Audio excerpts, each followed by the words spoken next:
On a recent date night, after having a few drinks, I made a comment to my husband that I deeply regret. Now, our marriage is hanging by a thread. For context, my husband and I met as teenagers while working at the same call center. Back then, nothing romantic happened between us. He left for college, and I stayed at the job until I finished high school. 5 years later, we crossed paths again, started dating, and eventually got married. Now, we're parents to 2 children. Fast forward to today, he's 27 and I'm 25. Last fall, about 6 months after giving birth to our second child, I started a new birth control pill that had unexpected side effects, including completely diminishing my desire for intimacy. My husband would initiate, but I kept turning him down. After 2 weeks, he stopped trying altogether. Another week passed and I snapped, demanding why he wasn't making a move anymore. Shortly after, we had our first real date night since the baby was born. We stopped at a bar near our house and had a few drinks. Feeling tipsy, I admitted to my husband that I felt guilty, as though I'd cheated on him. Alarmed, he asked me why I'd feel that way. I told him about a dream I'd had the previous week involving a guy we used to work with. In the dream, the guy confessed he liked me, and I reciprocated.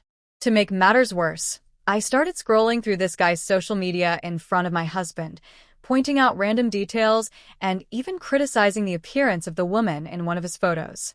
As if that wasn't bad enough, I rambled on about a fling I'd had with this guy after my husband left for college. I described intimate details, like how he used to tickle me, and even mentioned a passionate moment where he pushed me against a wall, confessing how much it turned me on. I stupidly added that I shared this because I wanted my husband to do something like that.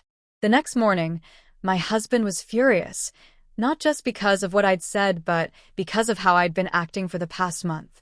He was hurt that I'd shown no interest in him while obsessing over another man. His anger only grew when I tried to offer intimacy to make it up to him. He snapped, saying, "Your body's been off limits for the past month, but one night of talking about this guy finally turned you on." Looking back, I completely understand his pain. It's especially hurtful since he had a crush on me when we first met, but didn't act on it. Over the past 6 months, we've had moments where things felt normal, but those comments I made always resurface, sparking heated arguments. He's spiraling into the belief that I only chose him because he had a good job, and the other guy wasn't an option. He thinks, given the chance, I'd cheat with my former coworker. This belief is tearing us apart. When he asked why I brought up that guy, I explained it was because I felt confident back then. I was at my lowest weight and happiest. Over the years, I've gained about 75 pounds, and now my husband believes I've stayed with him out of depression, while the other guy represents a time when I felt alive and attractive. Now, my husband has become emotionally distant and withdrawn. He barely speaks to me, avoids touching me, and we haven't been intimate in nearly 2 months. His detachment has even extended to our children. I love him deeply, but he's convinced my heart belongs to someone else from 8 years ago. At one point, he even said he wished I'd ended up with that guy so he wouldn't have to deal with this pain. I don't want a divorce, but I also can't continue living this way. I desperately want to rebuild what we had before all of this.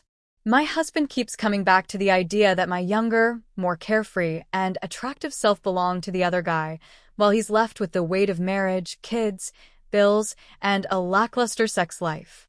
His pain is palpable, and I don't know how to help him heal.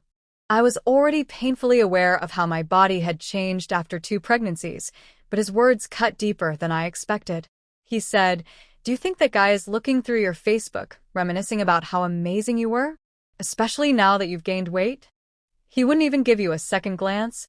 It hurt a lot.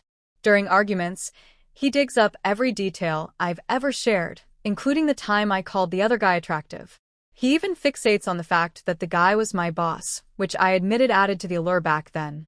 I've told my husband repeatedly that it was just a fleeting moment of nostalgia and a lapse in judgment. Since starting my relationship with him, I've never thought of that man as anything more.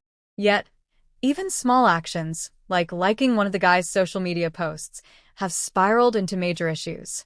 Once, I had a dream about the man and foolishly I told my husband. That only made things worse. Now, he constantly questions if I still fantasize about that guy, or if I even find him, my husband, attractive anymore.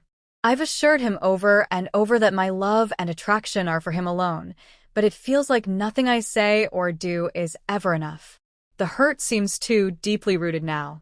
I just want to find a way back to the love we had before all this began. That morning, my chest tightened as I reached for my phone and typed a message. Real mature, leaving without saying anything. Eric. The sounds of the kids getting ready for school filled the house. As I hit send and waited, my nerves frayed. Mom, can you tie my shoes? Logan, our 6-year-old, tugged gently at my sleeve. I sighed, my patience worn thin. Not now, Logan.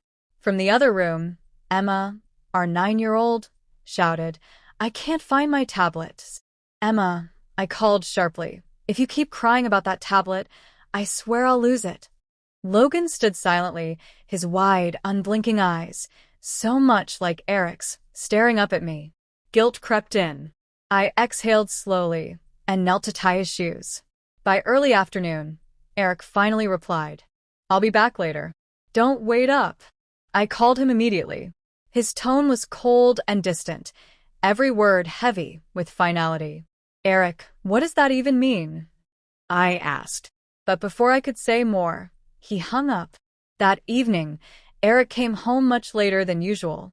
He moved methodically, placing his keys on the counter, draping his jacket over a chair. When he looked at me, his expression wasn't anger or exhaustion. It was emptiness. Are you done sulking? I asked, my voice sharper than I intended. For a moment, he said nothing.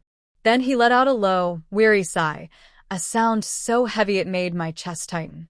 I'm tired, Claire, he said softly. It wasn't the kind of tired a good night's sleep could fix. I folded my arms, unwilling to lower my guard. But he didn't respond with sarcasm or anger. Instead, he looked at me, a long, searching gaze that left me uneasy.